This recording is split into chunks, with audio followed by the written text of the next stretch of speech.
नमस्कार दोस्तों, general study में आज एक भूगोल का टॉपिक है मानव भूगोल।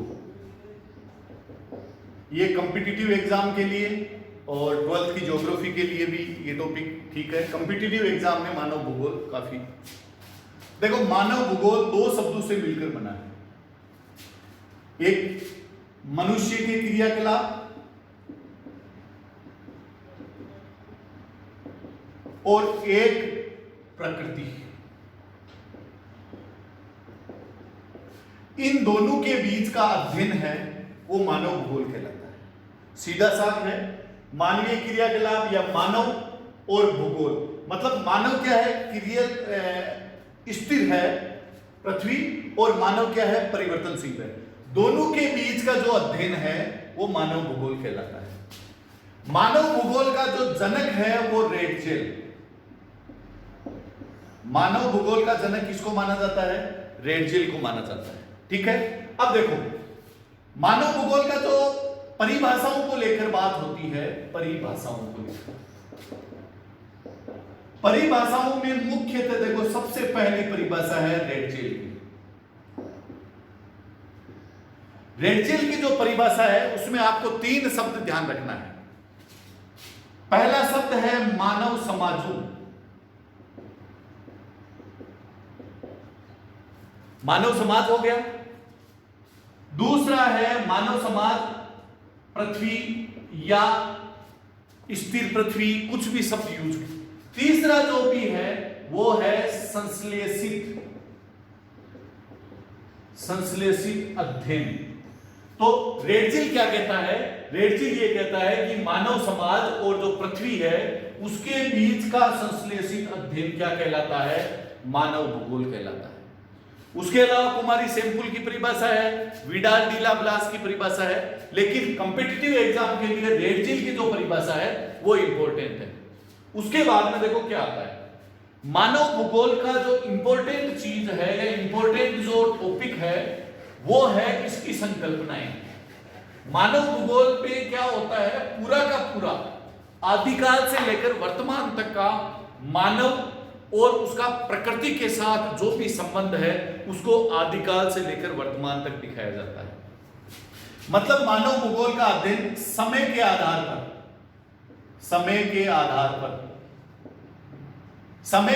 पर जब मानव भूगोल का अध्ययन किया जाता है तो मानव भूगोल की तीन संकल्पनाएं आती है। पहली संकल्पना आती है नियतिवाद को निश्चयवाद भी कहा जाता है। नियतिवाद को क्या कहा जाता है? निश्चयवाद कहा जाता है। दूसरी संकल्पना आती है संभववाद, और तीसरी संकल्पना आती है वो आती है नवनियतिवाद या नवनिश्चयवाद। ये तीन संकल्पनाएं हैं समय तत्व के आधार पर। देखो सबसे प्राचीन ये है, उसके बाद में ये संकल्पना आई, और इन दोनों संकल्पनाओं के अध्ययन के आधार पर ये आई। जब इन दोनों संकल्पनाओं को विद्वानों ने, भूगोलवेताओं ने अध्ययन किया तो उन्होंने दोनों संकल्पनाओं में कुछ ना कुछ कमियां देखी, और उन कमियों के आधार पर उन्होंने तीसरी जो संकल्पना दी वो तीसरी संकल्पना थी नवनियतिवाद या नवनिश्चयवाद।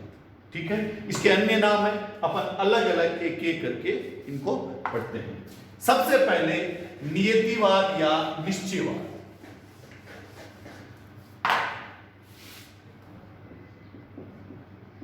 नियतिवाद या निश्चयवाद। देखो नियति शब्द ज्यादातर अपन कहते हैं प्रकृति को लेकर कहते हैं, नियति को यही मंजूर था, इस शब्द का अपन ज्यादातर यूज। तो नियतिवाद, अब इसको अगर भूगोल की दृष्टि से इसका एक यूज करें तो मानव का प्रकृतिकरण। क्या करेंगे इसमें? मानव का प्रकृतिकरण। देखो मानव का प्रकृतिकरण, इसका मतलब सर्वश्रेष्ठ कौन है? प्रकृति है, और उसके अधीन कौन है? यह है सर्वश्रेष्ठ इस संकल्पना में, और यह है उस सर्वश्रेष्ठ के क्या है? अधीन है। अर्थात यहां मानव का प्रकृतिकरण हुआ है। इस नियतिवाद निश्चयवाद को हम मानव का प्रकृतिकरण भी कह सकते हैं। ठीक है, उसके बाद में इस संकल्पना के प्रवर्तक रेडजियल को माना जाता है, रेडजियल को माना जाता है। तीसरी बात, इस संकल्पना में क्या होता है, मानव के पास न सोच होती है, न विचार होता है, न विज्ञान होता है, न प्रौद्योगिकी होती है, ना कोई नया आविष्कार होता है।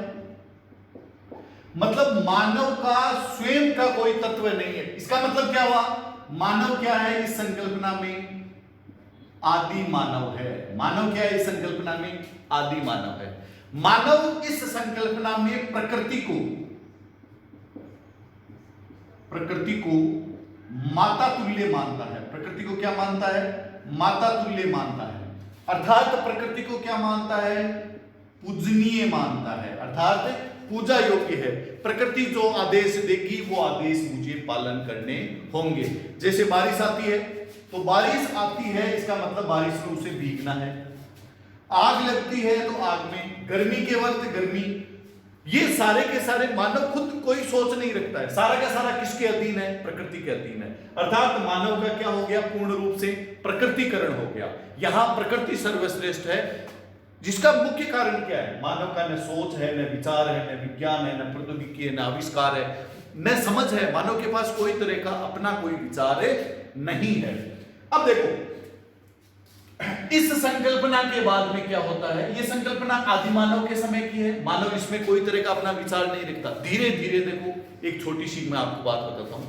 अब मानव क्या करता है, एक दिन किसी धीरे धीरे पेड़ के नीचे से गुजर रहा है, बारिश हो रही है, वो ऐसे गुजरते गुजरते उस पेड़ के पास से निकलता है।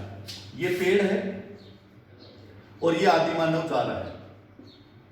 आदि मानव जो ही इस पेड़ के नीचे आता है, भीगना बंद हो जाता है। भीगते बंद होते ही आदि मानव के दिमाग में क्या आता है, विचार आता है। वो पुनः आगे जाता है और पुनः इसके नीचे आ जाता है। भीग नहीं रहा है, समझ विकसित हुई, सोच विकसित हुई।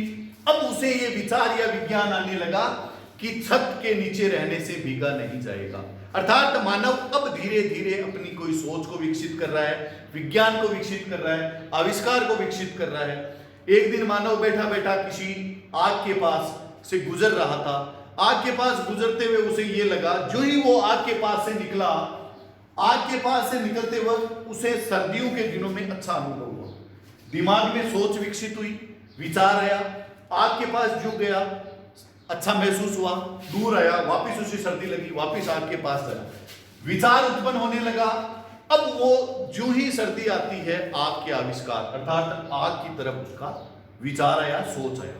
तीसरी बात, आदि मानव आग के पास बैठना शुरू करने लगा सर्दियों के दिनों में। एक दिन कच्चा मांस खा रहा था, एक मांस का टुकड़ा उस आग में गिर जाता है।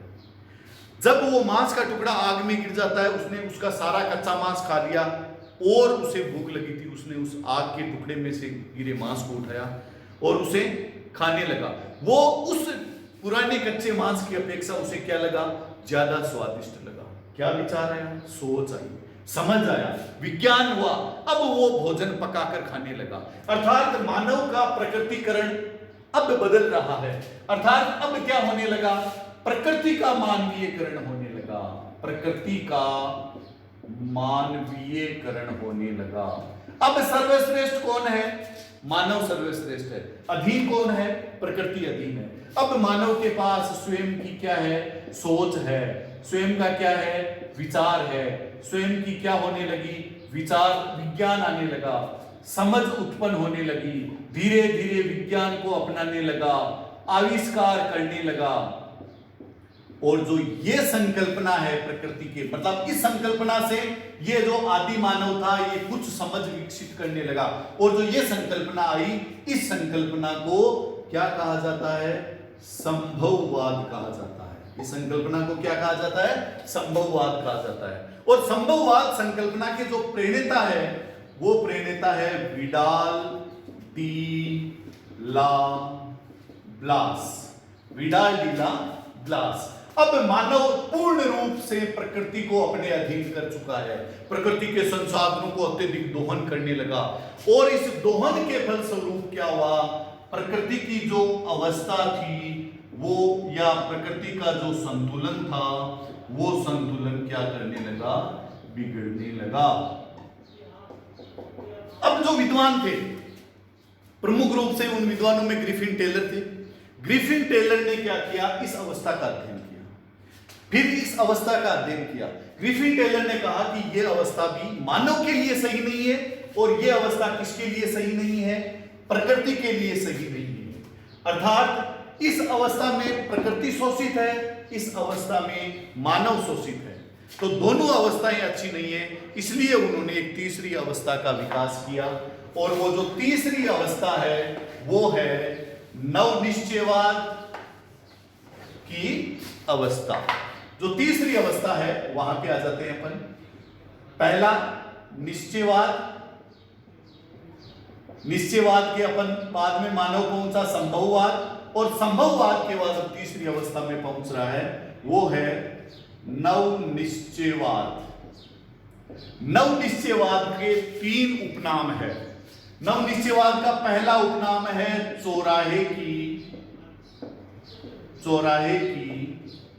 3 बत्ती संकल्पना।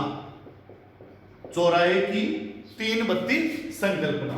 दूसरा जो इसका नाम है नवनिश्चयवाद का वो है रुको और जाओ संकल्पना। रुको और जाओ संकल्पना। प्रवर्तक कौन है, जिसने इन दोनों का अध्ययन करके जो प्रवर्तक बने हैं वो प्रवर्तक बने हैं ग्रिफिन टेलर। और ये प्रश्न बहुत बार कॉम्पिटिटिव एग्जाम में पूछा जा सका है। प्रवर्तक निश्चयवाद की जो कट्टर समर्थक थी वो कुमारी सेमफुल भी थी, ध्यान रखना। रेडजिल तो प्रवर्तक थे, कुमारी सेमफुल क्या थी, कट्टर समर्थक थी। संभववाद विडाल डीला ब्लास को ध्यान में रखना, संभववाद आते हैं। तीसरा नवनिश्चयवाद ग्रिफिन टेलर, दोनों का अध्ययन करने के पश्चात तीसरी संकल्पना आई। अर्थात ये संकल्पना कौन सी संकल्पना है, सबसे आधुनिक संकल्पना। सबसे आधुनिक संकल्पना है, सबसे नवीनतम संकल्पना है। अब देखो चौराहे की 3 बत्ती संकल्पना। चौराहे पर 3 बत्ती कौन सी होती है, पहली बत्ती होती है लाल, एक बत्ती होती है हरी, और तीसरी बत्ती होती है वो होती है पीली बत्ती। ध्यान रखना, लाल बत्ती का मतलब है रुको, हे मानव रुक। कौन सी संकल्पना, संभववाद। रुकना किसको चाहिए इसमें, मानव को रुकना चाहिए। प्रकृति का इतना दोहन मत कर कि प्रकृति तेरे को दुष्परिणाम, अर्थात प्रकृति के जो मूल संतुलन है वो संतुलन क्या होने लगे, बिगड़ने लगे।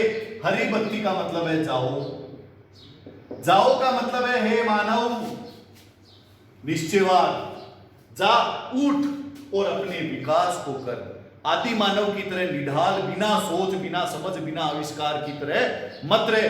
उठो मानव, जाओ और अपनी प्रकृति करो। तो ये दोनों संकल्पनाओं को नाम दिया है। अर्थात रुको मानव, इतना विनाश मत करो, जाओ मानव, अपना विकास करो।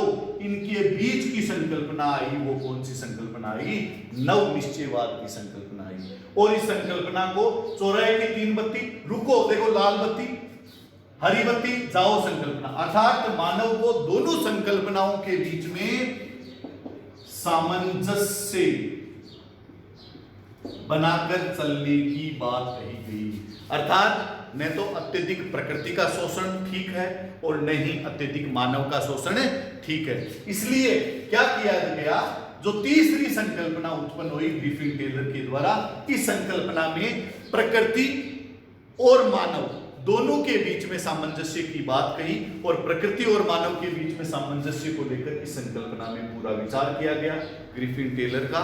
और इस तरह अगले जो अपना पार्ट आएगा ज्योग्राफी का, उस पार्ट में अपन मानव के धीरे धीरे जो जो संकल्पनाएं आई उस संकल्पनाओं का वर्तमान तक क्या परिवर्तन हुआ उसके बारे में पढ़ेंगे। आज का जो ये टॉपिक है